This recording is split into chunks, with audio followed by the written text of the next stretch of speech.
Então, vamos lá, gente. Vamos lá. Hã? Não, vamos. Vamos lá, Betinha. Opa. Ó Pai querido, de infinito poder e bondade, estamos aqui, Senhor, agradecendo a oportunidade dos estudos, de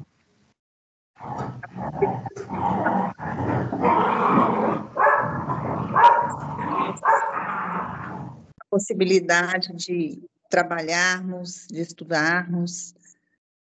Obrigada, Senhor, que assim seja. Graças a Deus. Olá, Bel. Dá mais uma Vamos tarefa. lá, vou compartilhar aqui então a apresentação, peraí. Hoje é o capítulo... 6, Qual o título do capítulo mesmo? Só para a gente deixar...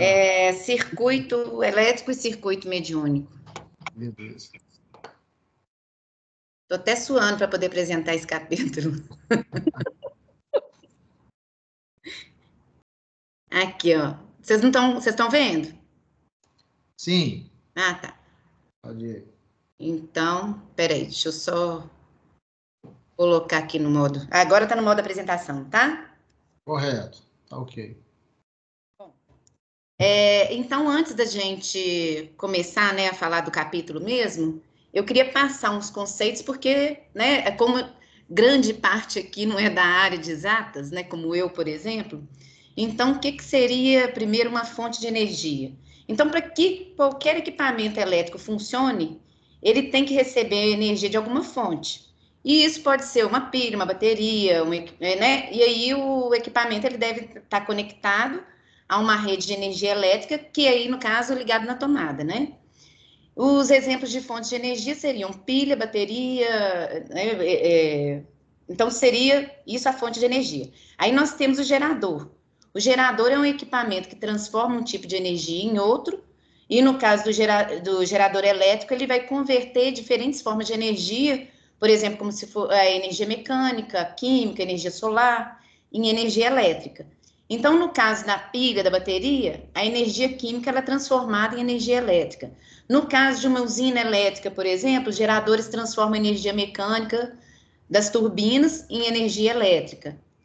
E a corrente elétrica, ela é o fluxo ordenado de partículas das cargas elétricas presentes no circuito elétrico quando existe uma diferença de potencial elétrico entre as extremidades. Então, são conceitos que nós já vimos, né? Então, no caso da corrente elétrica, ela é o fluxo de cargas elétricas que é motivado por essa diferença de potencial, e a diferença de potencial que o gerador estabelece, ela vai fazer com que a carga elétrica se mova de uma forma ordenada em uma mesma direção. E é nesse movimento que vai estabelecendo a corrente elétrica que vai fazer aquele equipamento funcionar. Certo? Correto, Wilker? Você que entende melhor? Correto, é isso mesmo. E aí, nesse capítulo, o André Luiz, ele continua a explicação sobre o funcionamento da comunicação mediúnica, né? Só que aqui no capítulo ele compara com o circuito elétrico. E aí o circuito, o que ele é? Ele é um percurso. Então, o capítulo ele vai explicar como que ocorre o circuito elétrico, e ele vai fazer uma analogia com esse circuito mediúnico, explicando assim, o que a corrente mediúnica passa da mente do espírito comunicante para a mente do médium, como é que isso acontece, por qual caminho. E primeiro ele começa com o conceito do circuito elétrico, né? Então, o que seria o circuito elétrico? Extensão do condutor em que se movimenta uma corrente elétrica, sempre que se sustente uma diferença de potencial em seus extremos.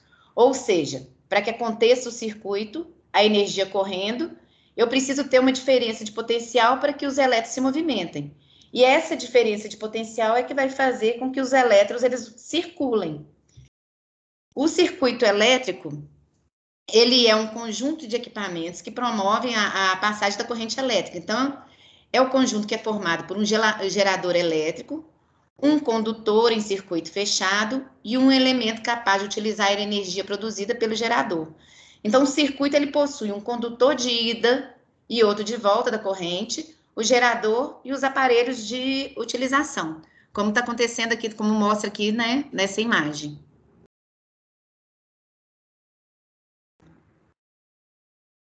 Bom, e o circuito, ele engloba o serviço de geração, de transmissão, transformação e distribuição da energia.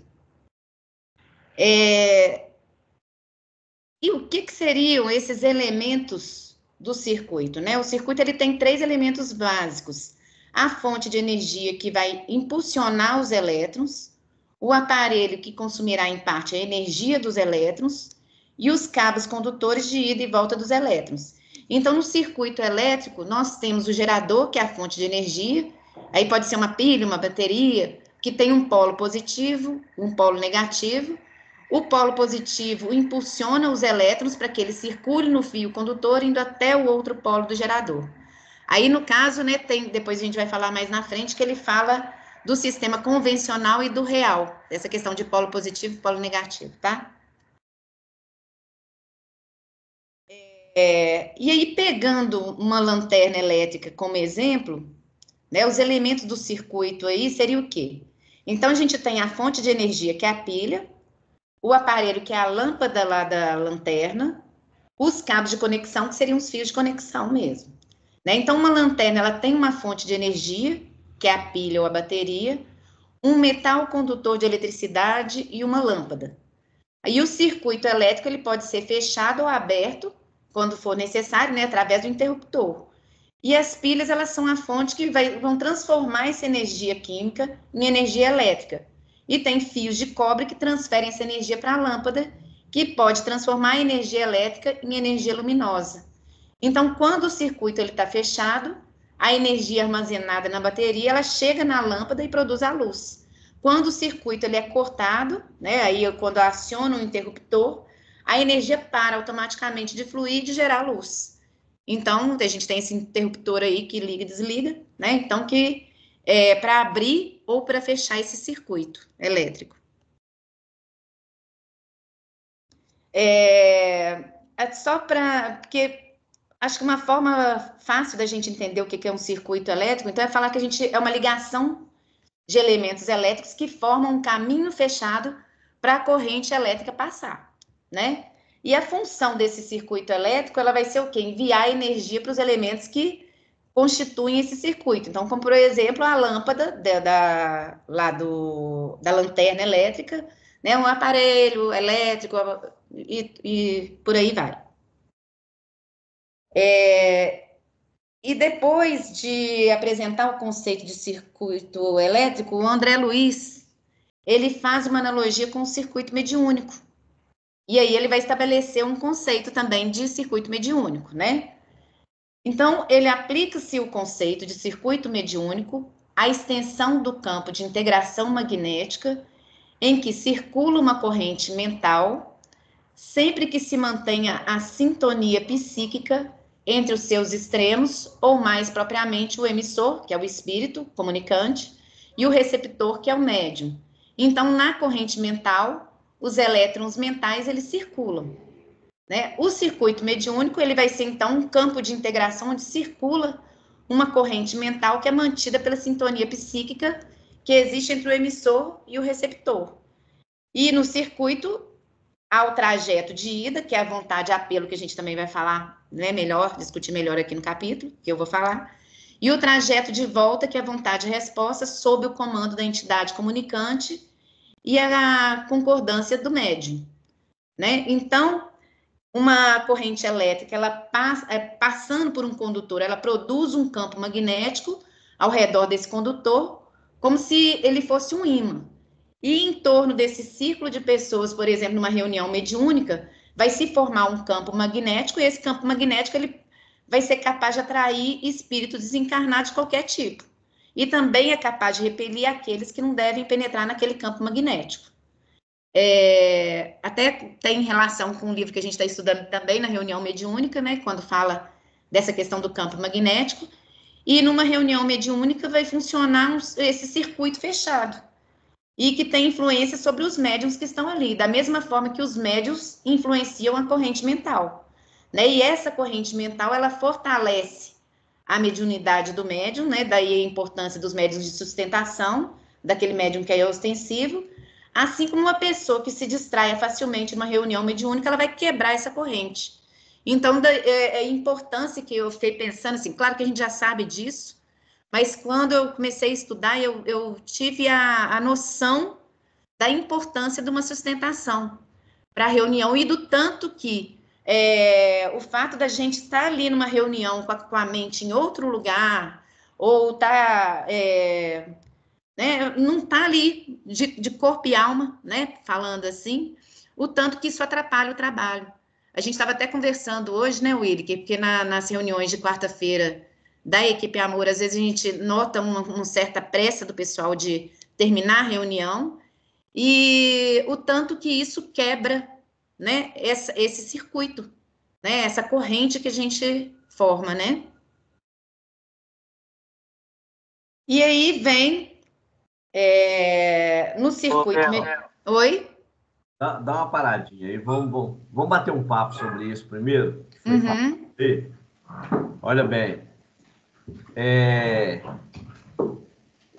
quando ele fala aí do circuito mediúnico, né, do conceito de circuito mediúnico, quando a gente começa a entender todo esse processo, e você citou muito bem aí, do médium que está ali para dar sustentação. Numa reunião mediúnica, normalmente você tem, é comum você escutar os espíritos dizer, nós formamos uma corrente espiritual e uma corrente física, material, que é a nossa corrente. Mas cada médium é como se fosse uma lâmpada para ser acesa. E essa lâmpada, quando ela é acesa, ela precisa de quê? Dos elétrons, da energia para manter ela acesa. Então, olha que interessante. E isso nós estamos falando de uma reunião mediúnica, não é só de comunicação mediúnica, de comunicação dos espíritos, não. Nós estamos falando no sentido geral. Até naquela reunião de quarta que a gente faz da equipe Amor. Toda reunião aquela reunião é reunião mediúnica, não tem nada a ver. Essa ideia de reunião mediúnica, que é só uma reunião fechada onde os espíritos manifestam, isso aí é um engano. Todas as reuniões onde você lida com tratamentos de qualquer espécie, essa reunião é uma reunião mediúnica, porque ela precisa de intermediação entre os dois planos da vida. Então, ela é mediúnica. Tá certo? Então, pode falar. Eu fiquei pensando, Vicente, você está falando isso, como que ali, apesar dos trabalhos serem, né? Tem lá a equipe Amor, tem a outra reunião mediúnica lá, com o pessoal em outra salinha, tem a sala de sustentação ali do Ezequiel, tá tudo ligado, né? Então, ali, nós todos estamos interligados. E eu fico pensando que eu acho, inclusive, né, a sensação que me deu de ser assim, não ser justo com você, porque eu acho que o esforço que você deve ter que fazer pela nossa falta de disciplina é muito grande.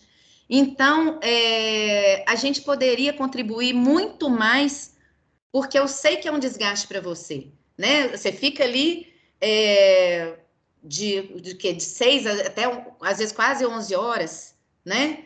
Então, a gente sabe que é um desgaste, a gente está ali para trabalhar e, às vezes, a gente não dá importância para aquele tipo de trabalho que a gente está executando ali, como se o trabalho importante fosse aquele só que você está fazendo. Mas para que aquele trabalho que você execute bem, a gente também tem que executar o nosso bem, para te dar uma sustentação, para que você não se desgaste tanto, porque esse capítulo mostra muito isso, essa questão, inclusive, do desgaste, né? Então, eu acho que vale a gente colocar essa observação aqui, porque a gente poderia contribuir muito mais com você ali do que a gente contribui. Isso eu fiquei... Poderia contribuir muito mais com o trabalho. Sim, com o trabalho em conjunto, né? Eu particularmente, eu penso assim, se você sai de sua casa uma vez por semana para um trabalho como aquele, onde você vai reencontrar o seu passado, porque na realidade nós estamos ali reencontrando com os nossos passados. Como diz a espiritualidade, todas as pessoas que são direcionadas para receber um tratamento no Maria Francisca, no Jeffer, são pessoas ligadas a nós de um passado. Nós não estamos estudando que todo o tratamento, toda manifestação mediúnica se dá por uma questão de afinização? Se é por afinização, então, tanto os encarnados como os desencarnados, eles simplesmente estão ligados a nós.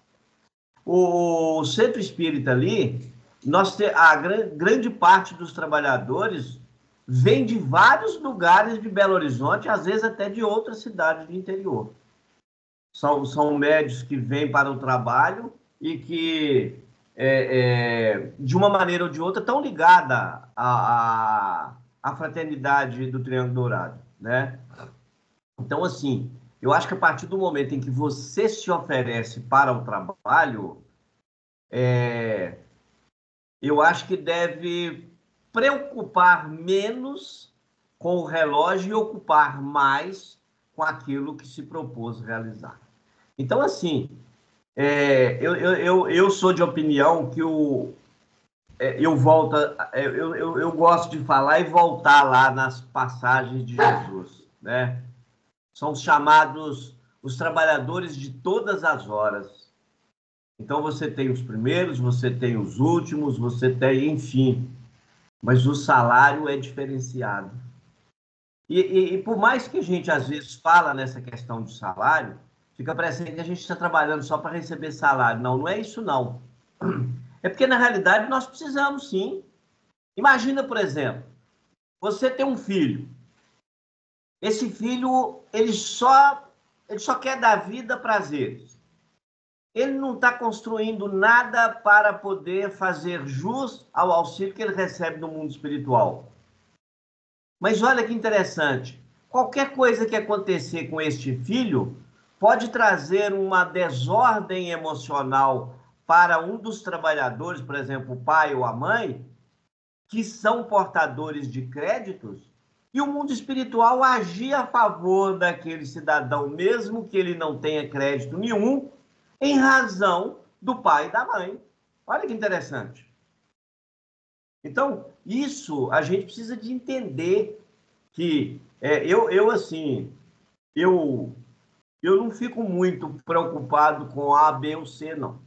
Sabe? Eu me ofereci para o trabalho e estou lá e vou lá até o dia que eu puder. Mas quando eu vejo que existem companheiros que também estão vestindo essa mesma camisa, nos dá muito mais, vamos dizer assim, força para seguir adiante. Porque um trabalho mediúnico, principalmente do quilate do que nós participamos hoje na Casa Espírita, ele não é um trabalho simples, não. Ele é um trabalho... Então, e é desgastante, né, Vicente? Muito. Eu não engordo por quê? Vocês acham que eu não engordo porque eu não como? Eu como e como bem. Muito bem. O problema é que tudo que eu como eu gasto lá na quarta-feira. Em média, eu já fiz esse teste, eu já subi numa balança antes da reunião mediúnica e subi na balança depois da reunião de quarta-feira. Em média, eu perco 800 gramas de energia numa reunião de quarta-feira. É melhor que treino isso aí. Eu costumo perder isso em 3 semanas. Bom, mas aí eu queria fazer o seguinte, aproveitando o gancho, eu queria que aqueles que quisessem manifestar aqui sobre esse assunto, eu acho que seria muito importante, até para a gente ter uma visão, como é que está também a visão de cada um sobre essa questão. Porque, assim, você para, por exemplo, para falar sobre o circuito elétrico. A gente sabe que, para que uma lâmpada acenda, primeiro, você tem que ter os elétrons numa corrente elétrica, ou seja, uma corrente positiva. Mas só os elétrons chegando na lâmpada não vai fazer a lâmpada acender. Ela tem que fechar o circuito. Como que ela fecha o circuito? É com o nêutron. Então, é aí que entra a questão mediúnica. Uhum. Como que olha para você ver, eu emito as ondas mentais, Quando a gente entra para uma reunião mediúnica e você começa a concentrar, essa concentração é o quê, gente? Eu estou enviando elétrons para buscar um espírito, tá certo? Eu estou buscando um espírito. Eu sou o emissor. Aliás, eu sou o receptor. Mas o que acontece? Para que eu me ligue a ele, ele também tem que devolver. Quem que é o ponto positivo? Sou eu. Quem que é o ponto negativo? O espírito. Mas não basta ter um ponto positivo e um ponto negativo. Tem que ter alguém que faça a ligação do... Tem que ter alguém que faça a ligação do circuito. Não adianta eu ter a lâmpada lá, não adianta eu ter a corrente elétrica, não adianta eu ter o neutro, mas alguém tem que ligar a tomada. Tem que fechar o circuito. Alguém tem que fechar o circuito. Quem que faz o fechamento do circuito? É o seu mentor espiritual ou os trabalhadores daquela seara. A gente precisa entender esse processo, que ele não é diferente do circuito elétrico. É a mesma coisa. Agora, olha para você ver, quando a gente tem esse conhecimento e que amplia ele, fica muito mais fácil para você entender como que o processo mediúnico está se dando. Então, quando você começa a concentrar e que você se coloca numa posição para essa ligação, todo o processo inicia, ele é o que? Ele é mental. Mas, Vicente, uma dúvida. Por exemplo, na reunião mediúnica de sexta-feira, você já me falou que às vezes eu fico com medo de errar, essas coisas. Eu não percebo isso. E assim, eu ainda fico lá tão disponível e nada acontece. Eu estou lá totalmente disponível. Mas ou é inconsciente, né? Às vezes deixar o circuito aberto, sei lá, mas eu tento concentrar, às vezes eu tô lá, até parece que eu saio dali. Eu tenho a sensação, às vezes, que até eu saio dali. Mas nada acontece. Por que isso? Bom, você me perdoa, mas eu vou colocar isso, não é só para você, não. Tá, não, mas porque eu acho que a gente tem que saber mesmo, para aprender. Nós temos alguns companheiros que ainda estão muito preocupados com o julgamento alheio. E na mediunidade, se você começar a preocupar com o julgamento alheio daqueles que estão ao seu redor, a mediunidade não vai acontece. Sabe por quê? Na atualidade, 99,9% dos médiuns, em razão de todo o conhecimento que a gente está adquirindo através dos livros, coisa que não acontecia lá na época de Kardec, então 99,9% estão conscientes. Por quê? Porque detêm o conhecimento. Antes, eles eram inconscientes, por quê? Porque eles não detinham o conhecimento. Chico Xavier era médium consciente. E isso eu ouvi da boca dele por causa de uma bobagem que eu perguntei. E, inclusive, eu vi falando que quanto maior o conhecimento do médium, maior o nível de consciência e mais forte fecha esse circuito. Escuta só, se eu tenho uma corrente com maior capacidade de geração elétrica, é claro que eu tenho o quê? Eu tenho sobra de energia. Olha que interessante. Você tem uma casa. Vamos pensar assim a nível de casa. O Willi que está aí, tem outras pessoas também que entendem mais aí dessa área do que eu. Mas você tem uma casa. Então você tem dentro dessa casa 4 quartos. Cada quarto você tem uma lâmpada. Na sala você tem 2. Então vamos dizer que dentro de uma casa você tem 10 lâmpadas ligadas. Que você precisa de ligar. Beleza? O que acontece? Se a corrente elétrica que vem lá de fora chega até o seu, vamos dizer, o seu disjuntor, né? Que é onde inicia-se ali todo o processo do quadro de distribuição. Então, se essa energia ela chega fraca, vocês já tiveram a oportunidade, por exemplo, dentro da casa, de, por exemplo, numa época de chuva ou numa época de queda de energia, lá na rua cai uma fase. Aí dentro da casa você liga uma lâmpada e apaga a outra. Ou você liga um aparelho no lugar, desliga a geladeira. Por que que isso acontece? Porque caiu lá na rua uma das fases. E isso é tão interessante que isso se você trouxer isto para uma corrente mediúnica, você vai entender isso perfeitamente. O que é essa fase que cai?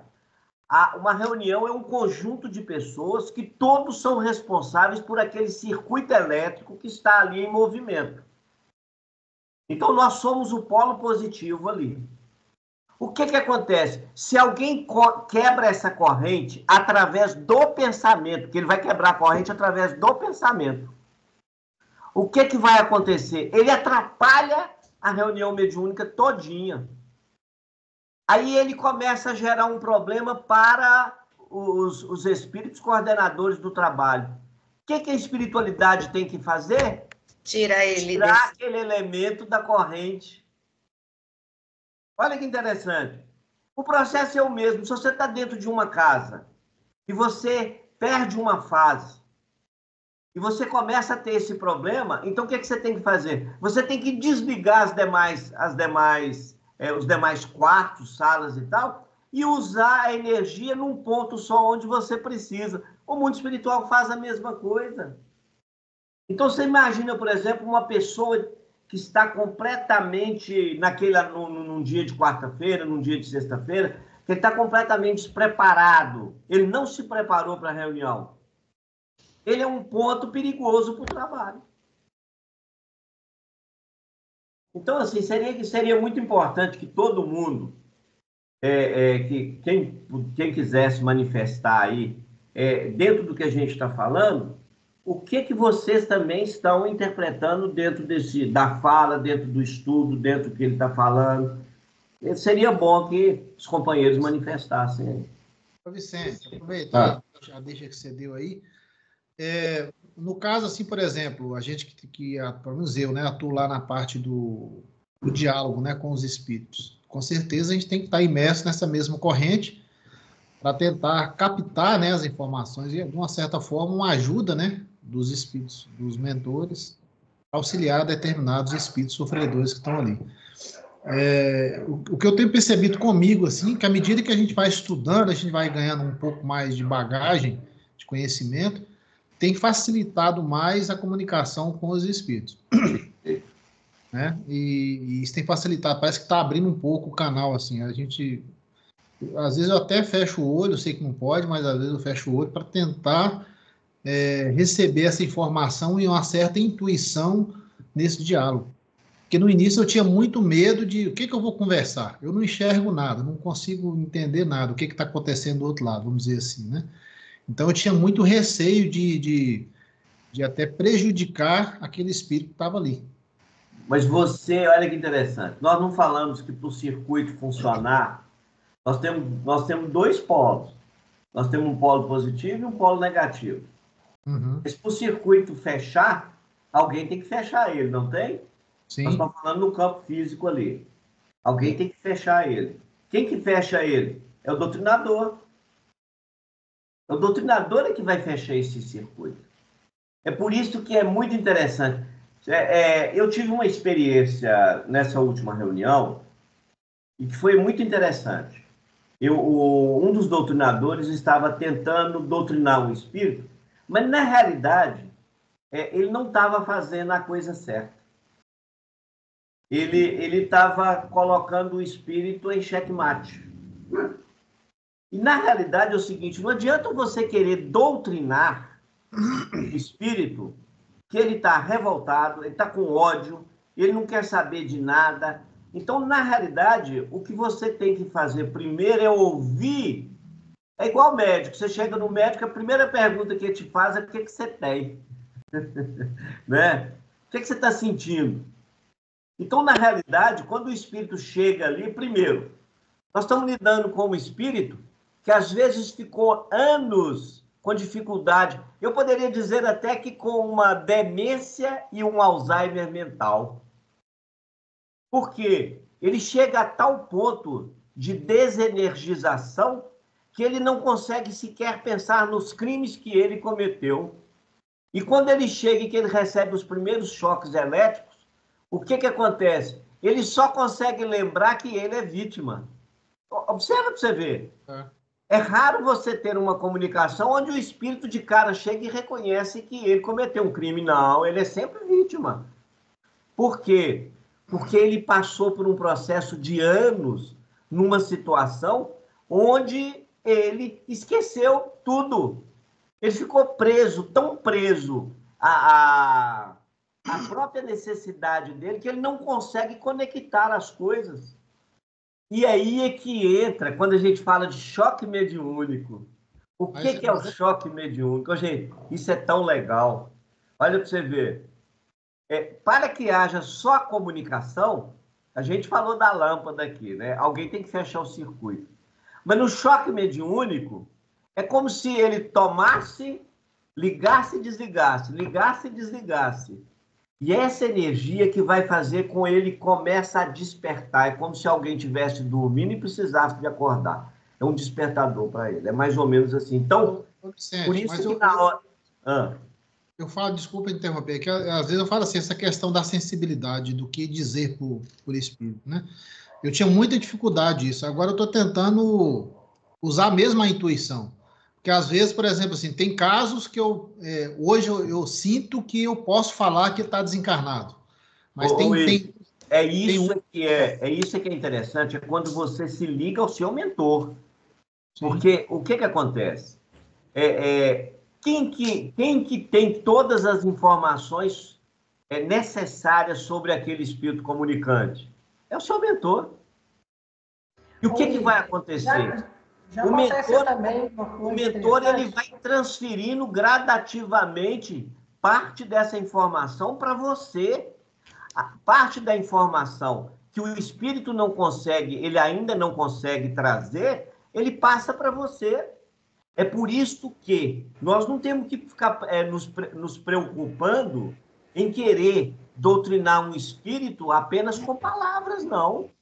A gente tem que ter a sensibilidade, sim, de observar o que o mentor está te passando em informação, e aí sim, você pode ter a certeza que você vai colocar as palavras certinhas para aquele espírito ouvir. Só para finalizar aqui, o seguinte, para deixar as outras pessoas falarem também. O que eu tenho percebido é o seguinte, que pelo menos assim, algumas experiências que eu tenho passado, vivido, alguns espíritos que eu dialogo lá, é muito semelhante, entendeu? Então, de certa forma, eu consigo auxiliar melhor em função do sentimento que eu tenho, entendeu? Por exemplo, se eu passei por determinada experiência, eu sinto e sei o que aquele espírito pode ter passado. Perfeitamente. Consigo auxiliar ele muito melhor do que só palavras. Ah, faz isso, faz aquilo, entendeu? Sim. E outra coisa que eu acho muito importante é a questão do acolhimento, de fazer o espírito se sentir bem. Por exemplo, a Ana uma vez deu facilidade com o espírito, estava com a boca costurada, ela não conseguia falar. Ela foi enterrada viva, não foi, Ana? Com a boca costurada. E ela ficava só gemendo. Eu tive que ir perguntando coisas para ela, ou então falando assim, não fica com medo, a gente está te protegendo. A gente começa a acolher nesse sentido de deixar o espírito tranquilo. Eu não estou vendo, eu não vi que ela estava com a boca costurada, não tem evidência. E aí, ao mesmo tempo, a Ana também não tinha como me falar. Tipo, a Aline está com a boca costurada, ela não vai conversar. Porque se ela tivesse, vamos supor, falado comigo, eu falava assim, nós vamos fazer um tratamento aqui, nós vamos tirar esse negócio da sua boca e você vai conseguir falar. A gente mentaliza nesse sentido. Mas é sempre bom, eu pelo menos faço isso, sempre bom acolher no sentido de acalmar, tranquilizar, falar que ele está protegido, que ele está salvo, que ele já saiu daquela situação, que ele está num lugar entre amigos e por aí vai. Independente porque pensa, eu não estava falando nada. E eu fiquei lá perguntando, foi Ana, fiquei perguntando e ela não falava nada. Você não está conseguindo falar? Não está porque não pode, não está porque não quer. Aí ela ficava só fazendo assim com a cabeça. E aí, como é que faz? Você não tem informação nenhuma, entendeu? E também, Aline, a gente lembra também o seguinte, muita gente que às vezes manifesta, eu já tive a oportunidade também, e que às vezes fala, eu estou com a boca costurada. Na realidade é o seguinte, era muito comum no passado as pessoas fazerem os feitiços e pegar um sapo e costurar a boca dele vivo. E a pessoa, após o desencarne, em razão do crime que ela cometeu, ela sente com a boca costurada também. Isso acontece. É muito interessante, né? Tem mais alguém aí que quer manifestar aí sobre essa questão aí pra gente seguir? Eu estava com a mão levantada. Não, assim, ainda dando um feedback para a Isabel, né? Eu queria dizer o seguinte, que no princípio eu tinha muito medo também, porque eu achava que eu é que estava inventando aquelas histórias, né? Que aquelas histórias estavam aparecendo para mim da minha cabeça, né? E uma maneira da gente distinguir isso direito, pelo menos para mim, é porque aquilo fica martelando na sua cabeça, né? Fica insistindo. E à medida que você dá passagem, a história se desenvolve completamente fora do seu controle. Não é você que está imaginando. Perfeitamente. Isso aí. A pessoa é que vai dirigindo na medida em que ela precisa, né? Uhum. Esse é um aspecto que no começo me ajudou muito. E outra coisa que eu queria dizer é que muitas pessoas, muitos espíritos, eles estão dormindo ou sem poder acordar ou sem ter chance de se comunicar há tanto tempo que eles necessitam falar, né? Ou necessitam chorar, ou necessitam desabafar aquela angústia que eles estão vivendo. E tem muitos doutrinadores que chegam e querem logo falar que já vai tomar um remedinho, que vai dormir, e não dá chance para aquela pessoa, para aquele espírito se manifestar. Não estou dizendo assim, não foram todas as vezes, nem são todos, mas algumas vezes eu acho que aquela história entra em conflito direto com o doutrinador. É alguma coisa que tem a ver com um problema vivido pelo doutrinador, eu não sei, que às vezes a pessoa quer simplesmente aliviar a dor daquele espírito, mas não é fazendo ele dormir que vai aliviar. Ô, Patrícia, tem um problema muito sério na doutrinação. Muita gente acha, muito doutrinador acha, que o negócio é no peso, é na quantidade. Ele não se ocupa com a qualidade da doutrinação. Então, o que acontece? É como se ele quisesse ficar livre do espírito rapidamente, então ele não dá chance para o espírito nem falar. Isso é um erro, por quê? Porque o espírito, às vezes, é um espírito que pode ter 10, 20, 30 anos que ele não fala com ninguém. Isso mesmo. E outra coisa, você foi muito feliz na sua colocação, e eu tinha citado aqui antes, que muitos médios não dão passividade, e essa palavra é muito importante entender, muitos médios não dão passividade por orgulho, com medo de serem julgados. E a gente precisa de entender que, na maioria das vezes na vida, nós erramos para aprender. Ninguém acerta da primeira vez. Uhum. Então, a gente erra. Agora, e na mediunidade, como a mediunidade hoje ela é praticamente 100% consciente, nós precisamos de entender esse processo, que ele inicia-se assim. A consciência é a busca do conhecimento, é a mudança do cotidiano da vida, é a relação interpessoal. Isso tudo está ligado à mediunidade. Está lá no Livro dos Espíritos. Os espíritos influenciam na sua vida, sim, a tal ponto de confundir os seus pensamentos com os deles. Agora, numa reunião mediúnica, onde você tem todo um preparo para isso, e ali não, ele não vai conseguir te influenciar. Então, é por isso que a gente tem que aprender. O Mauro está levantando a mão aí também, a Ana. Na ordem, a Ana, depois o Mauro. Tá. Vai, Ana, pode falar. Não, o Mauro estava antes de mim. Acho que, inclusive, a Célia e a Elizabeth estão antes de mim do Mauro. Porque eu vi aqui primeiro você, mas tudo bem. Quem quer falar primeiro aí? Mas se eu puder falar, a questão que a Patrícia falou aí, eu acho que é importante, porque, por exemplo, quando eu comecei, eu queria ter a mensagem inteira para depois eu começar a falar, para eu ter certeza de que eu estava passando uma mensagem. E aí, com o tempo, eu fui aprendendo que você tem que... Deu uma primeira linha ali de raciocínio, você já tem que começar a falar, porque é a partir daquele momento que começa a vir a mensagem.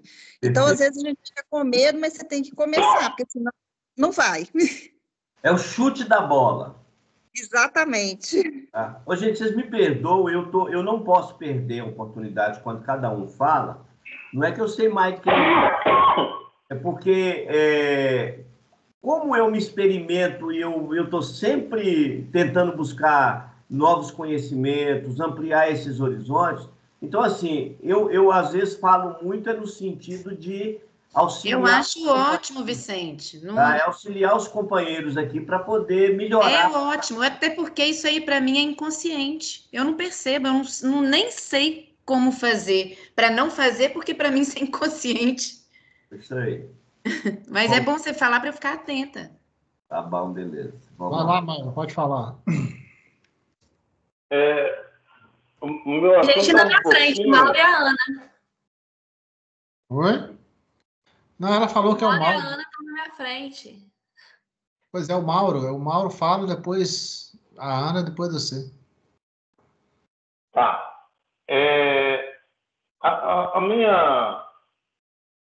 A minha observação está um pouco dentro do assunto comunicação. É só para relembrar a questão que a nossa mente é uma fonte geradora, então ela vai gerar, ela é emissora, então ela vai emitir e ela vai receber também. Então, ela é receptora. Olhando na questão do circuito, e aí a gente vê também aonde o fluido cósmico universal, ele atua como o fio que vai dar condição dessas ondas eletromagnéticas fazerem a comunicação mente a mente, né? Então, e com isso agora o Vicente fechou uma parte que eu achei muito interessante, quando ele coloca que o mentor faz essa conexão aí, obviamente, caso a gente esteja preparado, esteja receptivo, né? Então, nossa mente tem que estar receptiva. É só essa observação e ali eu compartilho da mesma dificuldade da Isabel. Mesmo estando receptivo, eu não tenho conseguido ter a oportunidade de receber as histórias. Mas isso aí, cada caso é um caso, né? E a gente tem que ir caminhando. Só tem um detalhe aí interessante. Você relembrou bem aí. O médium, ele é receptor, transmissor, tá certo? E ele pode ser também o condutor. Olha que interessante, as três coisas. Mas as fases mediúnicas, elas mudam. Se eu for dar comunicação para um espírito doente, a forma de ligação do circuito mediúnico é diferente. Se eu for dar comunicação para o meu mentor espiritual, a forma do circuito muda, ela inverte. Porque aí há uma inversão do circuito. Se o seu mentor está comunicando com você, ele inverteu o circuito. Se um espírito está comunicando por meu intermédio, o circuito muda. É esse que é o detalhe, gente, que a gente... Pois é, mas então como seria? Mentor é mente a mente. Mente a mente. Mas quem que é o positivo? Não é o superior? Então aí está vindo o mentor, é o superior, vai mente a mente para a gente. Sim. Ok. Essa daí eu entendi. Agora, e quando é o sofredor, vamos dizer assim? Quando é o necessitado, a comunicação começa lá na região básica a ligação elétrica. Eu vou usar esse termo. A ligação elétrica não é na mente.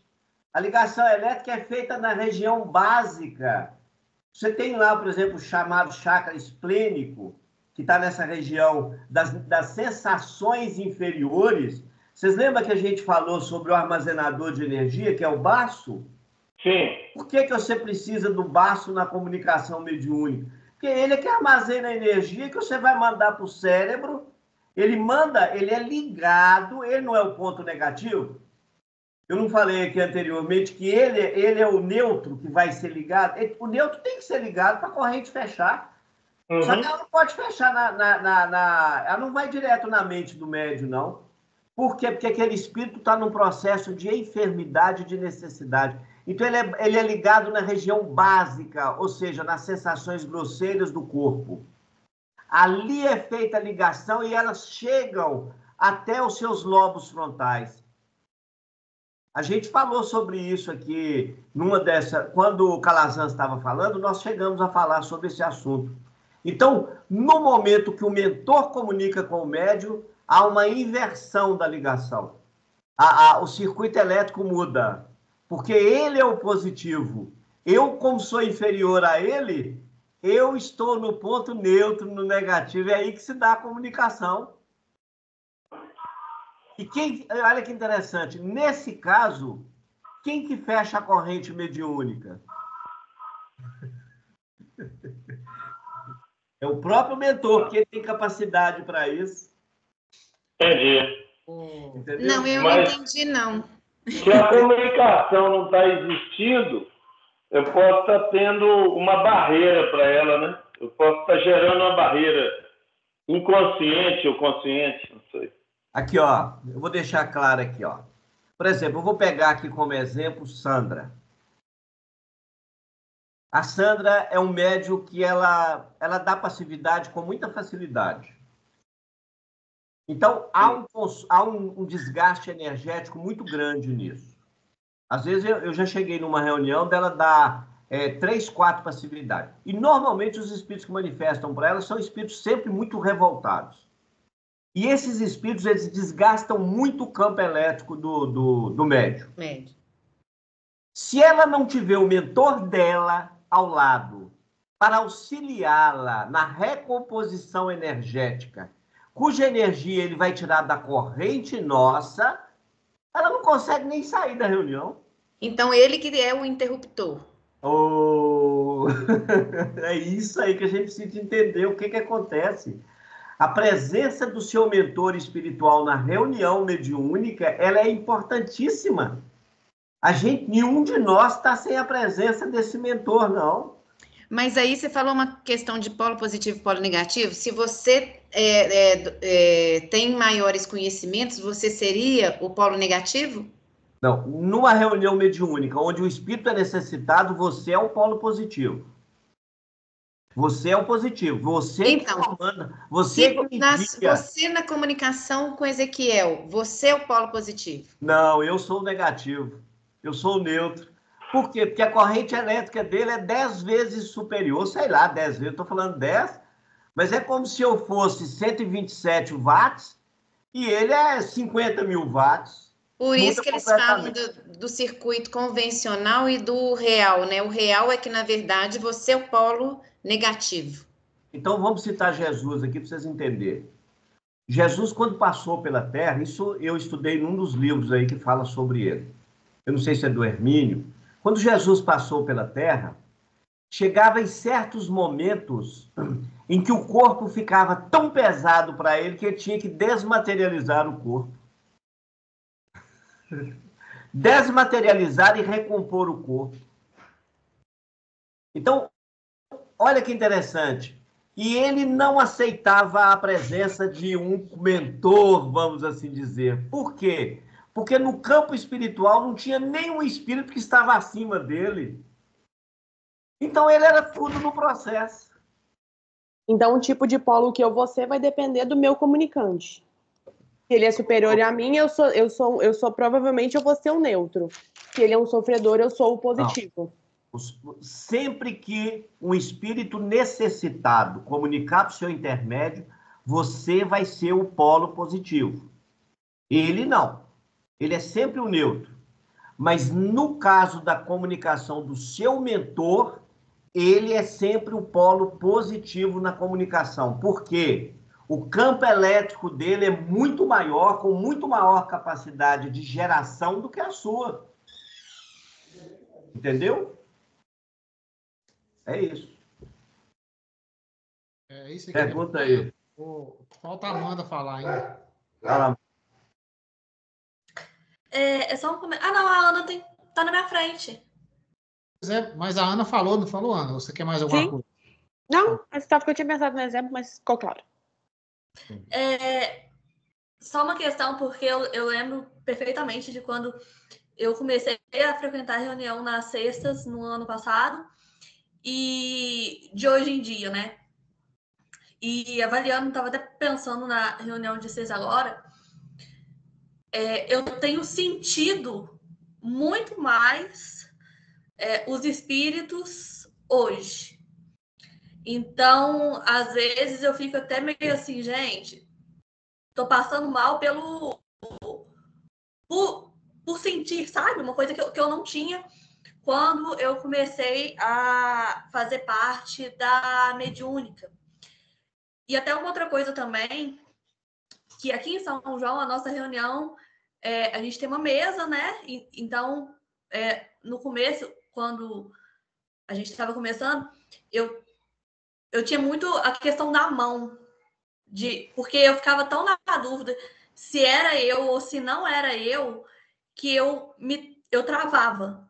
Então, para eu ter uma garantia de que, assim, eu não estou imaginando nada, eu não estou forçando nada, eu esperava, e aí, na hora que eu sentia que realmente tomava a minha mão, que eu ficava mais assim, e aí que o Calazans começava a conversar, e que eu relaxava mais para poder dar a manifestação.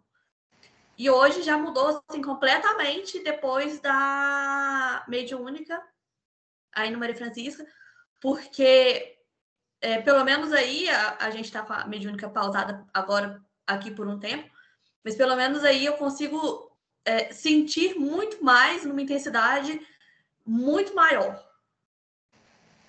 A questão é que hoje você tem segurança mediúnica. Você criou a segurança mediúnica buscando informação. Então, uma das coisas que eu tenho falado aqui os companheiros que fazem parte da equipe Amor e que, por qualquer razão, eles devem ter a razão deles, e que não participam deste trabalho, eles estão perdendo. Por quê? Porque aqui, primeiro, nós não temos pressa. Segundo, nós estamos aqui falando daquilo que nós vivemos. Então, qualquer dificuldade, qualquer dúvida aqui, a gente vai tirando elas. Então, uma coisa é quando se estuda a mediunidade. Outra coisa é quando se aplica a mediunidade. E outra coisa é quando intermedia. Então, eu passo por todos esses processos. Então, eu sinto o prazer de poder ajudar as pessoas a melhorar dentro do que eu já vivi. Eu sofri muito lá no início da comunicação mediúnica. Eu, por causa de reunião mediúnica, eu fui parar lá em Uberaba mais de uma vez para conversar com o Chico. Então, eu acho que quem não está participando está perdendo. Porque olha para você ver, nós estamos falando de circuito elétrico, e eu tenho certeza que ninguém mais aqui vai esquecer como que funciona o circuito elétrico e o circuito mediúnico, que é a mesma coisa. Então, eu acho que... E outra coisa também, Amanda, a partir do momento em que você passou a participar das reuniões, você também se sentiu muito mais na obrigação hoje de estudar para que você possa melhorar e aplicar melhor a mediunidade. Então, hoje você estuda muito mais. Então, não é que você se obriga, mas é que você sente a necessidade de que aquilo que você está fazendo o que é correto, da melhor maneira e dando o melhor de si. Isso, gente, chama-se responsabilidade mediúnica, e todo mundo deveria exercer assim. Porque aí sim, você entra para uma reunião mediúnica e você, não importa que tipo de espírito vai manifestar para o seu intermédio, mas você vai ter sim a capacidade de poder auxiliar ele. E para isso, nós temos que fazer o que Jesus disse: instruí-vos, não é isso? E amai-vos. Então, primeiro a gente tem que ter o conhecimento, não é isso? Aqui, tem mais, acho que umas 3 ou 4 pessoas com a mão levantada. Eu quero falar também. Eu não consigo ver quem que é. Sou eu, Sandra. Ah, tá. Então vai lá, Sandra. Eu levantei a mão depois da Amanda. Tá. Não, eu quero falar minha impressão, porque eu participo mais de 2 reuniões na casa mediúnica, em dias diferentes. Eu acho aquele trabalho da sexta, eu acho ele mais difícil. Eu até pensei, porque é mais cheio, porque as outras reuniões o grupo é menor, né? Mas não é. Eu acho ele mais complexo em termos, assim, de ligação com o espírito, sabe? Tanto é que nas outras reuniões eu dou mais passividade.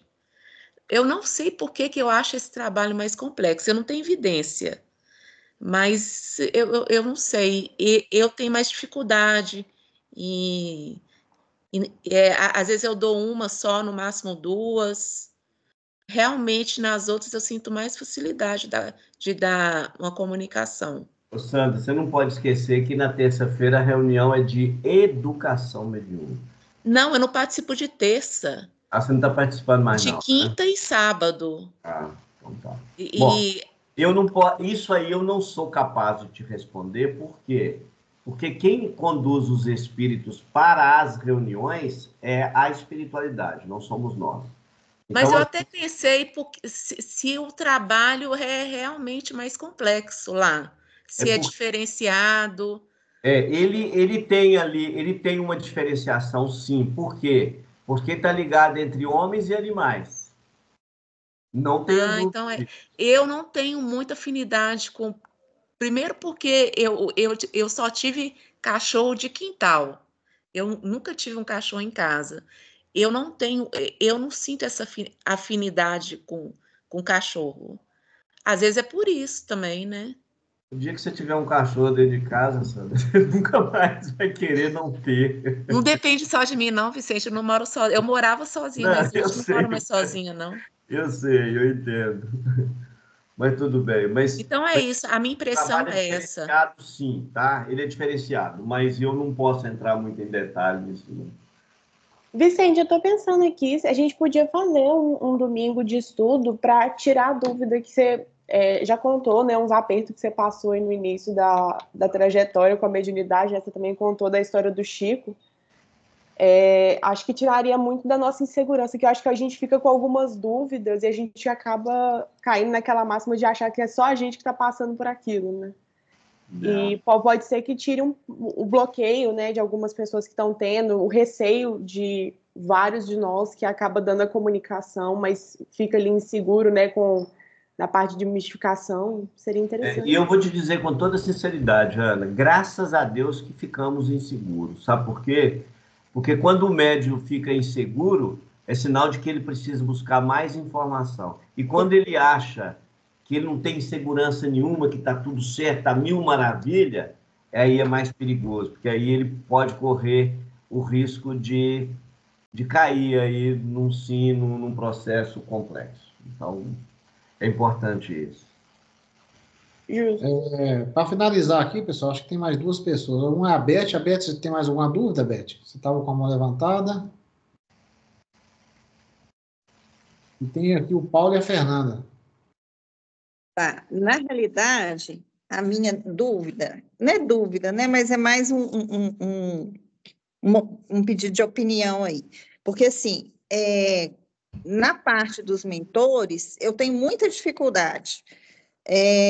Uma vez veio o Palminha e eu falei assim, gente, o Palminha, vê se Palminha vai comunicar por mim. Aí eu não dei a comunicação, não dei passagem. Aí passou um pouquinho, o Plínio recebeu o Palminha. E o Plínio nem conhecia o Palminha. Aí eu falei assim, gente, que vergonha. Mas, assim, eu acho que eu tenho algum complexo de inferioridade que eu não consigo. Eu tenho muita dificuldade. Isso... Eu vou citar de novo lá a mesma coisa que eu falei no início. A gente tem muito medo de ser julgado pelos companheiros. Eu escutei isso há 35 anos atrás. Eu fui buscar ajuda mediúnica e isso foi dito para mim.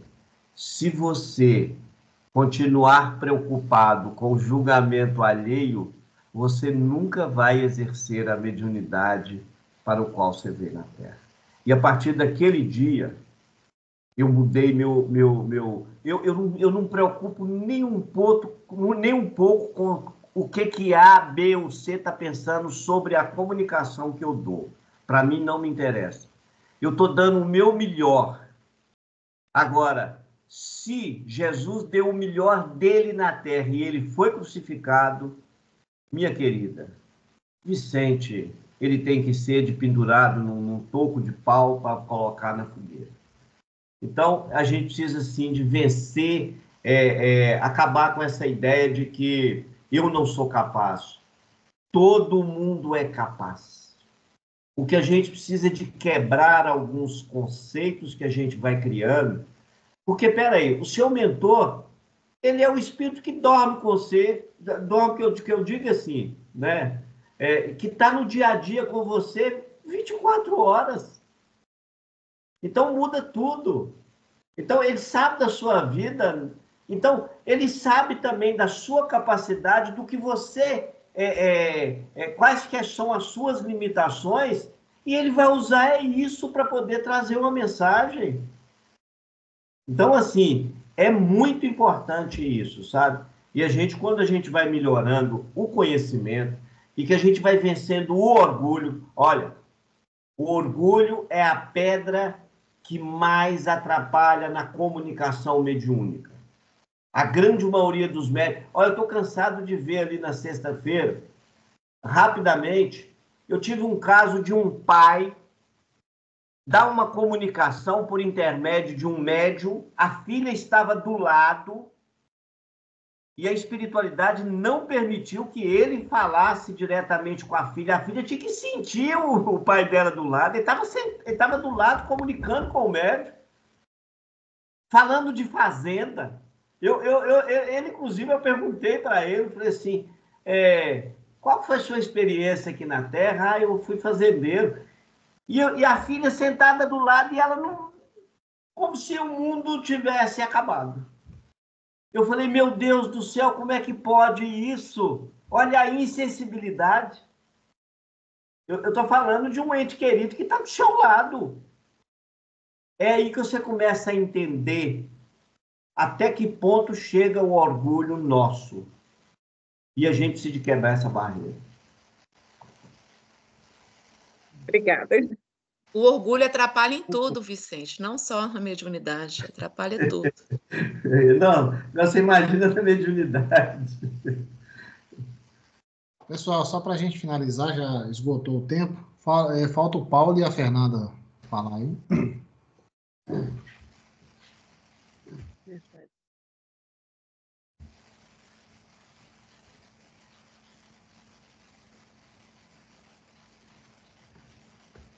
Acho que não está conseguindo. Está conseguindo, não, Paulo? A Célia quer falar também. É porque não aparece o nome aqui, eu não sei o que é. É a Célia. Ouviu? Agora sim. Ah, tá. Primeiro lugar, agradecer o Vicente aí, que eu passei um aperto sexta-feira. Se não fosse ele, eu não sei o que seria do espírito. Obrigado, Vicente. Minha dúvida é o seguinte, que a gente participa, nós começamos a frequentar 2 casas simultaneamente. O Maria Francisca e o Francisco de Assis. E a gente está numa reunião mediúnica de todo sábado, que lá tem uma característica de trabalho um pouco diferente, né? E aí eu estou aprendendo, na verdade, nas duas casas, mas no final a gente tem que escolher o próprio roteiro, e o roteiro que pelo menos seja mais seguro, né? E o que percebo nessa reunião que a gente vai todo sábado é que não existe frequência. Então, por exemplo, a Fernanda, quando trabalha lá, ela tem um desgaste muito grande. Ela, para sair de lá, ela tem que esperar uns 10 minutos para se recompor. Chega em casa, às vezes ela vai direto dormir, porque ela não consegue nem falar. Então, essa ausência, essa falta de frequência das pessoas na reunião, qual que é o comprometimento que traz para a equipe e para o médico, principalmente? Para nós que somos assim. Sustentação, a gente Essa falou pergunta. isso. Eu acho que na hora que eu falei de sustentação aqui, que nós falamos de sustentação, eu acho que vocês dois não estavam no grupo aí.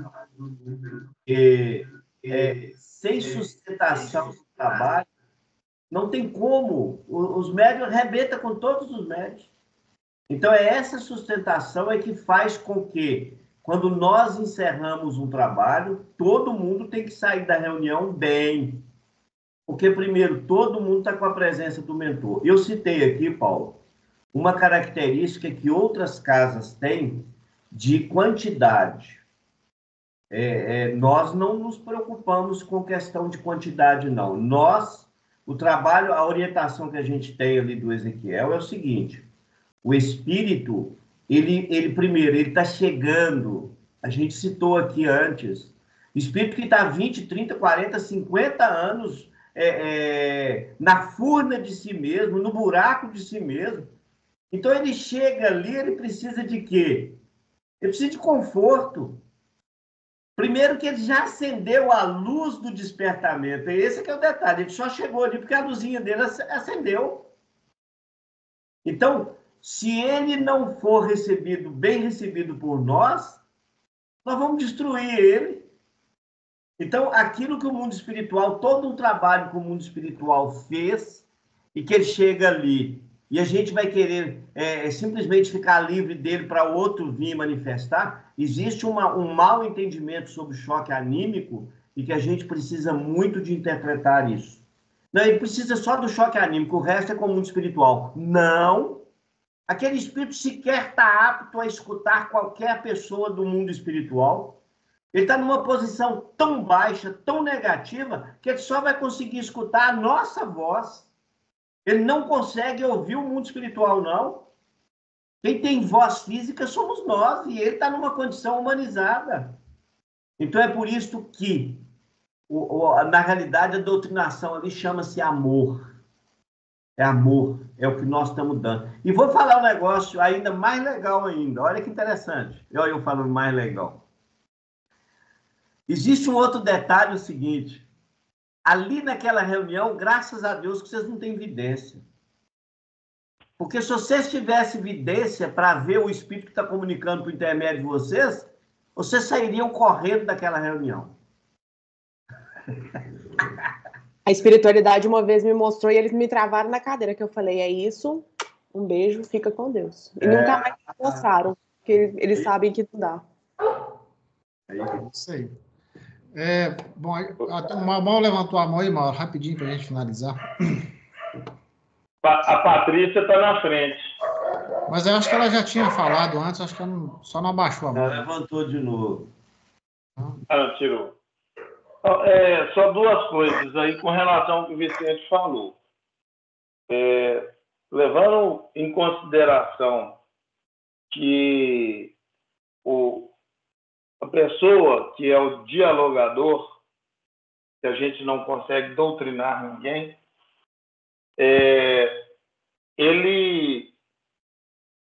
o dialogador também é um médium, né? Sim. Tem aí a sua intuição, e de acordo com o que você está colocando para a gente, eu achei extremamente importante. Por quê? Dois pontos aí. O primeiro dele é que você coloca que a gente não tem que se preocupar com o que vão falar, porque Isso realmente é um negócio que atrapalha a gente demais, mas muito. A ponto da gente ter vontade de sair da reunião. Porque cada um, depois que acaba, isso hoje, graças a Deus, diminuiu, mas tinha um ponto de vista para colocar.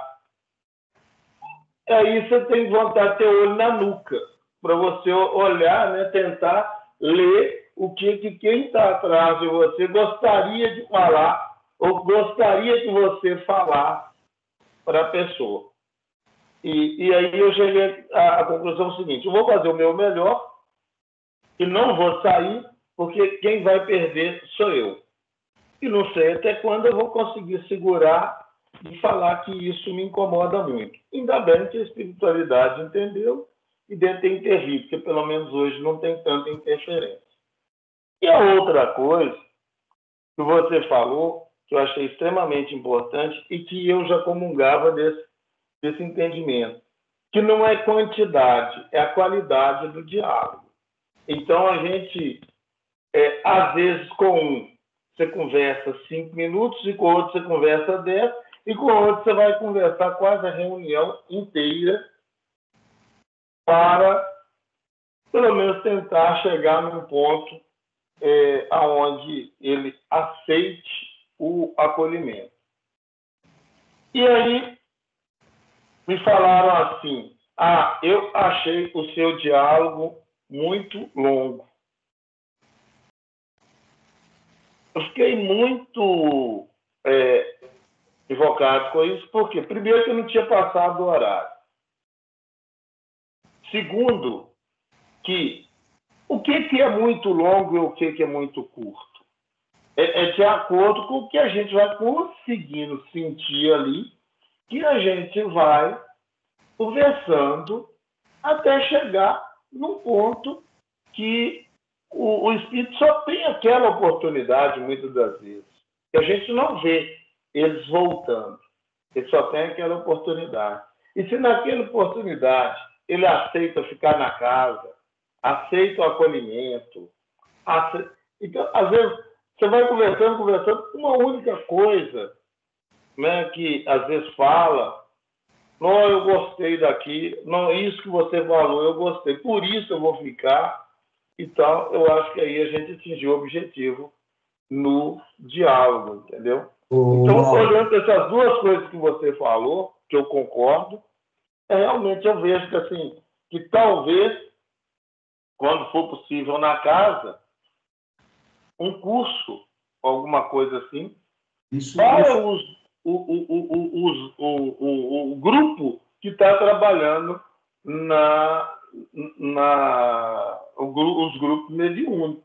Tanto para os coordenadores, quanto para os dialogadores, né, e os médiuns também, para a gente começar a falar a mesma língua.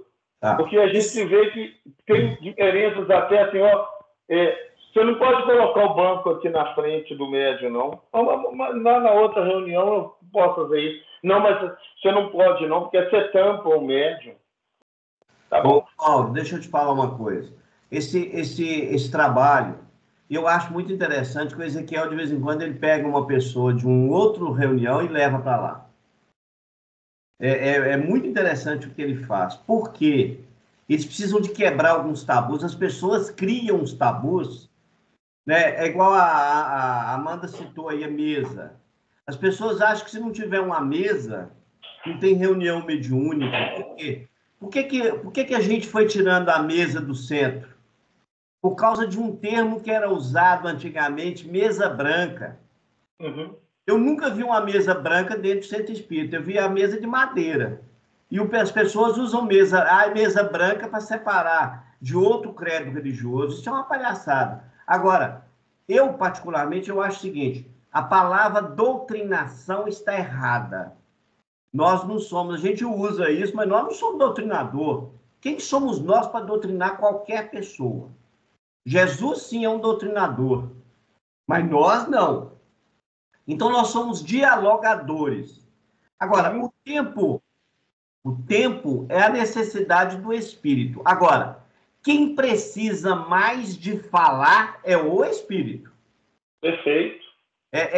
Isso é igual um trabalho de... Você vai numa psicóloga, num psiquiatra e tudo mais, ele precisa de te ouvir. Então, numa reunião mediúnica, o espírito tem a necessidade de falar e nós de ouvirmos para podermos auxiliar. Esse é o nosso trabalho. Agora, o tempo, isso aí é o tempo do trabalho, é o tempo da necessidade ali. É igual você disse, tem espíritos que 5 minutos é o suficiente, tem outros que é 50. É de acordo com o momento. Agora, a gente não... essa ideia de querer imputar a ele... Tem espírito que nunca viu falar de Jesus. Então, aí às vezes você começa a falar toda hora e fala assim, quem que é Jesus? Então, você pega um espírito que viveu aí numa comunidade que nunca ouviu falar, então é onde você tem que ter o cuidado, né? Então, assim, e isso tudo é um momento, é cada espírito, é cada comunicação. A gente acha que o nosso tempo foi embora. A Beth levantou a mão de novo, né, Beth? Eu levantei, porque eu estava conversando com a minha mãe justamente isso que o Mauro falou aí, que lá na terça-feira ela não gosta que o doutrinador, né, ele fique andando durante a reunião.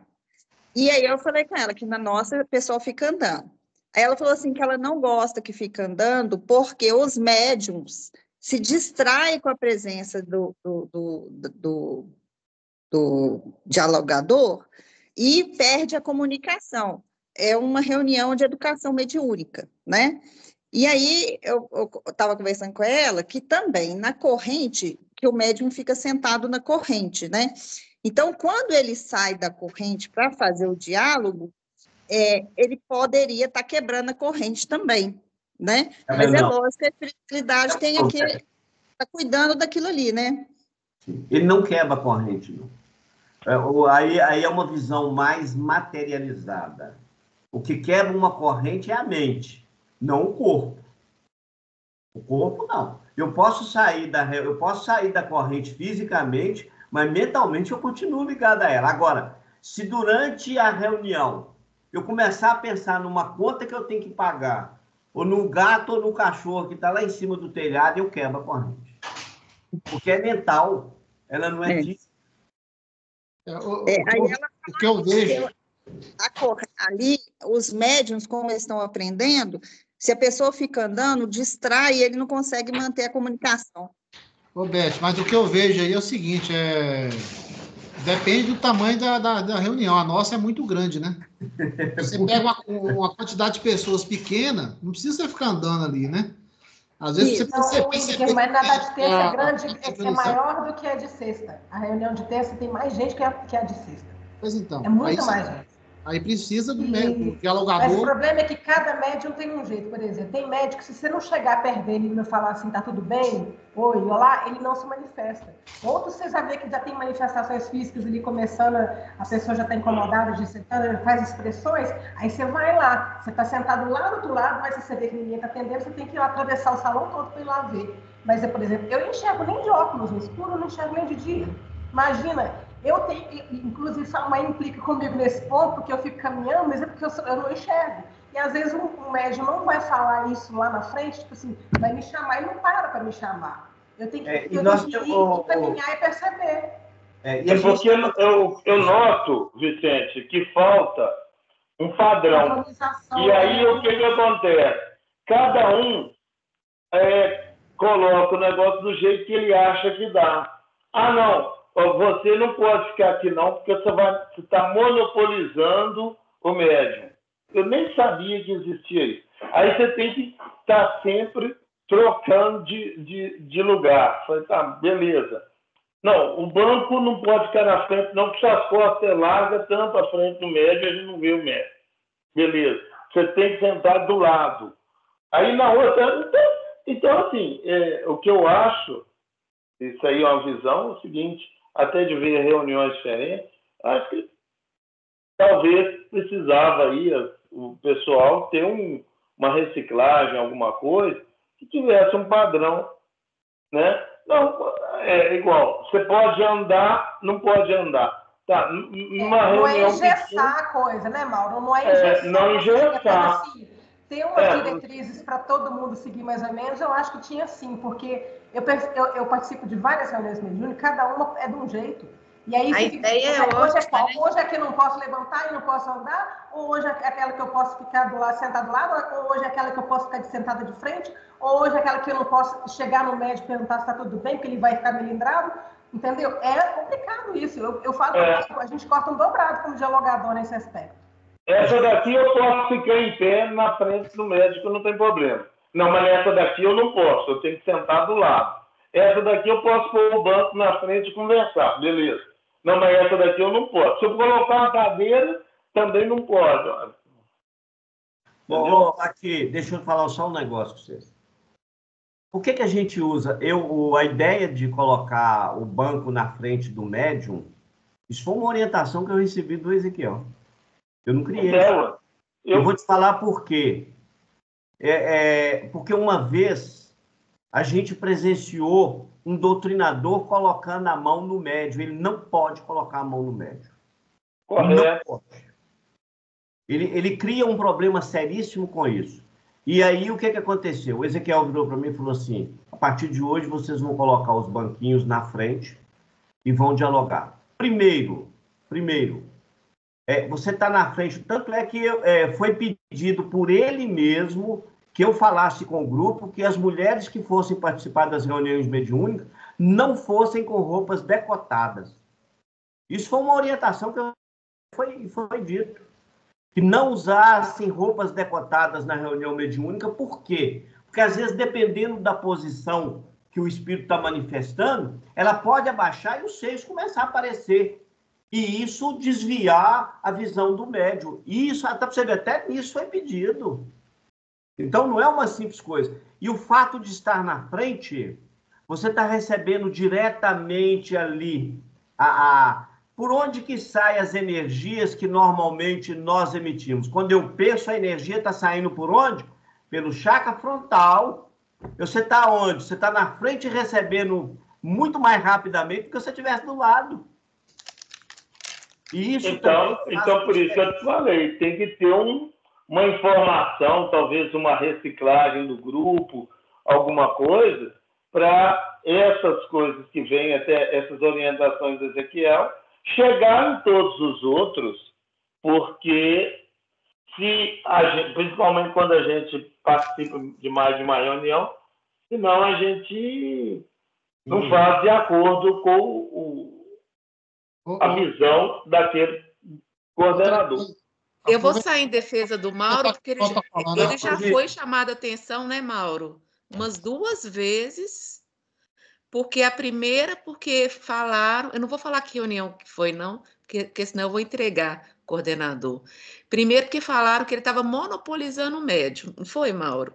E depois dessa questão de sentar na frente, criou maior polêmica, porque uns concordavam, outros não. Isso toma tempo da reunião, distrai, acaba distraindo. E, assim, totalmente desnecessário. Totalmente fora da reunião.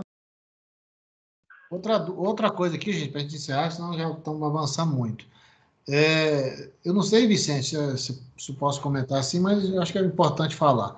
Às vezes, quando o médium termina a comunicação, a gente fica ali achando que o espírito está lá e não está, entendeu? Seria interessante o médium falar assim, não, beleza, já foi, né? Comunicar, que como a gente não tem a evidência, né? Às vezes a gente não fica lá esperando, achando que o espírito está ali ainda e não está. Já me deparei com essa situação. Isso aí. Normalmente eu pergunto à pessoa se está tudo bem. Eu não sei se é certo. Até bom que você esclarece aí. Está dentro da mesma pergunta do Ilke. Eu pergunto assim, como é que está? Tudo bem? Né? Procuro perguntar baixinho. Isso né? é que é o correto. Eu não sei se é certo. O correto é isso. Tá tudo bem? Normalmente eu faço sempre isso. Às vezes, dependendo do tipo de comunicação que o médium dá, eu costumo, inclusive, dizer para ele, não dê mais passividade. Por quê? Principalmente quando há um desgaste muito grande no processo, aí a gente pede para não dar passividade de novo, para evitar que ele tenha um desgaste maior do que a capacidade dele. Eu falo assim, Vicente. Ó, eu acho que nós temos que encerrar, sabe por quê? Porque nosso tempo já passou muito. Então tá bom. Próximo domingo tem mais. É claro e evidente que a gente está levantando dúvidas, a gente está esclarecendo isso aí, mas assim, vamos sim, nós vamos continuar conversando sobre esse assunto, até porque o assunto é interessante. Por isso é que eu falo, nós não podemos ter pressa para estudar, mas o nosso horário já acabou, então nós temos que encerrar. Perfeitamente. Então, eu vou pedir quem hoje para fazer a prece aqui. A Beth já fez, o Maurão fazer a prece para nós, Mauro. Senhor Jesus, Mestre amado, agradecemos ao Senhor, meu Pai, esse momento de grande aprendizado. Suplicamos ao Senhor, Mestre, continue nos abençoando, em nome de Jesus, para que possamos colocar em prática tantos ensinamentos que vêm com amor, com carinho e com cuidado. Que, em nome de Jesus, todos esses ensinamentos, Ele possa cada vez mais contribuir para que tornemos ferramentas bem afiadas, produtivas, na mão do Senhor. Que a graça, a paz e o amor de Deus venham alcançar a todos, em nome de Jesus. Boa noite, gente. A Grazi tinha levantado a mão aí, se ela quiser me fazer a pergunta, e as pessoas quiserem sair naturalmente, pode fazer, porque a gente precisava de encerrar a reunião, então para não ficar achando que eu fui indelicado aqui, eu não gosto disso, não, mas se a vontade de perguntar e encerrou a reunião, eu posso responder sim, eu tenho tempo para isso. Obrigada. Na verdade, eu ia deixar para poder perguntar em outra oportunidade, porque ia delongar, mas não tem problema não. Obrigada. Porque eu sempre fico na dúvida, porque uma vez uma pessoa me falou assim, não, você não pode fazer isso, mas toda vez que, não é sempre que eu peço, a maioria das vezes eu peço. O espírito, depois que ele dá passividade, eu fico sentindo a sensação dele na maioria das vezes. Geralmente eu sempre peço os doutrinadores para poder me dar um passo. Igual do último espírito, dessa última reunião mediúnica, a última facilidade que eu dei, eu fiquei me sentindo como se eu estivesse travada na cadeira. Aí, depois que eu tomei o passe, eu melhorei. Sempre que eu sinto isso, eu peço. Isso é certo ou é errado? A questão é que eu já observei que você se entrega quase que 100%. E dependendo da situação, quando a gente se entrega muito, às vezes você perde até a vigília. E aí a sua energia, ela se esvai. Por isso é que você sente a necessidade que alguém te dê um passo para recompor o que você perdeu. E a gente tem que ter, porque assim, nós estamos num ato de caridade, reunião mediúnica é ato de caridade. Tanto é que Divaldo Pereira Franco fala que ele se sentia orgulhoso em estar participando de uma reunião mediúnica. Olha que interessante. Por quê? Porque é ato de caridade, né? Então, mas você não pode fazer a caridade para com um e a falta de caridade para com o outro. Então, é a questão do equilíbrio. Então, isso é uma das coisas que a gente vai aprendendo demais. Por que às vezes a gente limita a comunicação? É para evitar que o médium não pode sair de reunião com dor de cabeça. O que acontece? Se você tiver um desgaste muito grande numa reunião mediúnica, você vai sair com dor de cabeça. Porque está faltando energia e um dos pontos fundamentais que vai te dar ali é uma dor de cabeça. É ausência de energia. A enxaqueca é ausência de energia. Você está tendo um desgaste maior do que você deveria. E na reunião mediúnica, você tem que sair melhor ou igual você entrou. Então, por isso que às vezes... saí bem, mas depois eu senti a dor de cabeça no dia seguinte. Perfeitamente. Eu normalmente, na reunião, eu observo cada médium que está participando. Quando a Beth lembrou aí, por exemplo, desse movimento que tem, normalmente eu fico observando para ver aonde o espírito está. Eu vou até lá, Eu não quero dizer que ele vai manifestar, mas eu dou uma ajuda energética para o médium, eu dou uma ajuda energética. E eu saio e eu fico observando para ver se houve uma ligação. Se houve uma ligação, beleza. Normalmente eu já peço a alguém, um doutrinador, que vai e põe a cadeira ali, aí eu já tenho certeza. Entendeu? Mas quando eu não tenho, eu nem deixo, eu fico esperando na expectativa, né? Então, assim, esse é um trabalho que eu faço. Eu não sei como que os demais em outras reuniões fazem, mas eu faço isso. Agora, não há uma necessidade, por exemplo, de estar todo mundo andando dentro do salão, não. Isso não tem necessidade. Eu acho que à medida em que a gente vai movimentando, e você mesmo, você está dentro de uma corrente, o seu próprio mentor, ele te encaminha. Porque muitas vezes você é encaminhado para conversar com o espírito, que você tem ligação com ele. A mediunidade não é só quem está dando a comunicação, a passividade. A passividade, você também, como doutrinador, você é um médico que está intermediando todo um trabalho. Você é um ponto fundamental nesse processo. Ô, Vicente, mas tem uma coisa que eu já reparei. Tem doutrinadores que falam sempre com os mesmos médios, e inclusive, tem doutrinador que não aceita que outro doutrinador converse, dialogue com aquele médium, com aquele espírito da passividade através de um médium. Já aconteceu isso várias vezes. Isso me perdoe. A ponto de você já começar um diálogo, o outro vem e te tira para continuar. Isso está errado. O dirigente de uma reunião mediúnica, ele só interfere numa doutrinação quando ou o mentor dele pede aquilo, ou quando ele vê que, às vezes, existe uma certa dificuldade no processo de comunicação ali. Olha para você ver. Você está recebendo um determinado espírito. Aquele espírito tem ódio do doutrinador. Se ele tem ódio do doutrinador, o doutrinador não vai ajudar muito ele, não. Recentemente, eu tive uma experiência dessa. A Geralda recebeu um espírito que era meu inimigo. E ele começou a me xingar, a falar comigo que ele me conhecia muito bem, que ele sabia de tudo da minha vida e tudo mais. E eu deixei ele à vontade para falar. Agora, imagina se eu entro em debate com ele. Aí, quando eu vi que ele era muito renitente e tudo mais, eu pedi ajuda e eu trouxe o Ronaldo para ficar no meu lugar. Entendeu? Aí o Ronaldo foi conversar com ele, foi bater um papo com ele ali e tal. Por quê? Até então eu precisava de demonstrar para ele que muita coisa que ele estava falando era verdade lá atrás, mas naquele momento não. Então...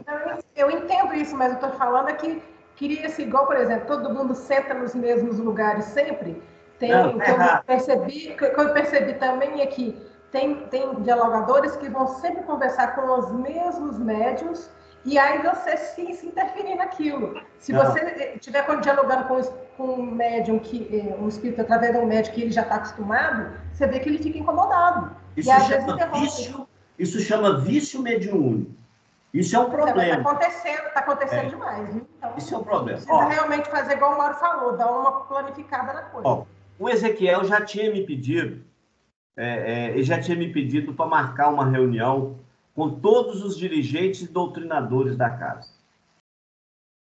Entendeu?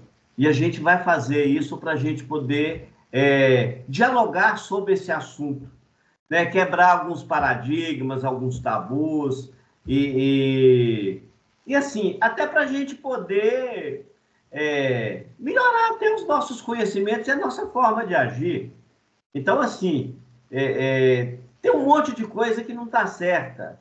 A pessoa faz até por desconhecer, ele não faz por maldade, ele faz por desconhecer, e às vezes também pode acontecer de uma afinização muito grande com aquele médium, e ele às vezes vai lá e coisa, mas não pode haver, como que eu diria, primeiro, médium não tem assento definitivo numa cadeira. É por isso que a gente acabou com esse negócio de mesa, porque na mesa o sujeito sentava sempre numa esquina, e se você tirasse ele da esquina, ele brigava. Aí acaba com isso, não tem... Você sabe que quem acabou com a mesa mediúnica lá foi o Ezequiel. O Ezequiel falou, a partir de hoje não tem mesa nem reunião aqui. Porque as pessoas tinham esse vício. Não, aqui é o meu lugar, eu só sento aqui. Isso é um absurdo. Mas, ô Vicente, a partir do momento que o médium, né? Então, assim, vou usar o seu nome como exemplo aqui, mas não tem nada a ver com você. Fala assim, ó, eu prefiro X, Y e Z. Fica muito difícil para aquelas pessoas que não foram citadas nas preferências irem fazer o diálogo. Você já fala assim, eu não estou na lista dos preferidos, então eu não vou. Você vai para outro lugar. Então, é uma coisa assim que eu acho que é importante, como o Chico falava, trabalhar como o beija-flor e a borboleta. A flor que está na frente, ele trabalha com ela. Isso aí é vício. A gente não tem, médium não escolhe. Bom, eu vou te ser franco. Quando eu estou dando comunicação mediúnica, olha que interessante. Eu gostaria muito que determinados orientadores conversassem com o espírito. Eu queria, mas não sou eu que escolho. Entendeu? É por isso que eu acho que sempre fazer uma reciclagem é importante. Por quê? Porque é na reciclagem que você vai cortar as arestas. E, infelizmente, é o seguinte, quando você está numa reunião mediúnica, você não é só intermediário, não. Você tem que fazer de tudo.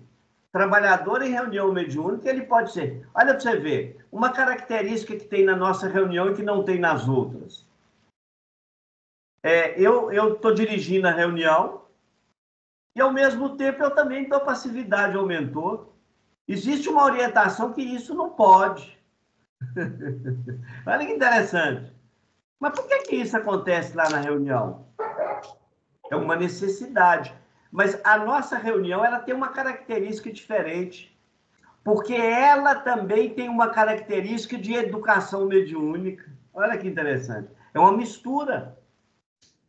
Porque o Ezequiel diz o seguinte, ele não queria enviar os médios da equipe Amor para a reunião de terça-feira em razão de vícios mediúnicos, por isso é que ele criou a reunião de sexta-feira. Isso foi ele que falou. É isso aí, gente. A Grazi está com a mão levantada de novo aí.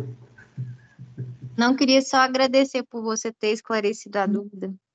Então tá bom, minha querida. Tamo junto aí. É isso aí, gente. Se a gente for deixar aqui, nós vamos falar a noite toda. E você viu que ninguém saiu, né, Vicente? Você vê isso. Mas eu acho que é bom. Foi bom. Muito obrigado. Obrigada, esclareceu bem. Tudo de bom. Fique com Deus. Fique com Deus. Tchau, tchau. Obrigada, gente. Fica com Deus. Boa semana. Bem, minha querida.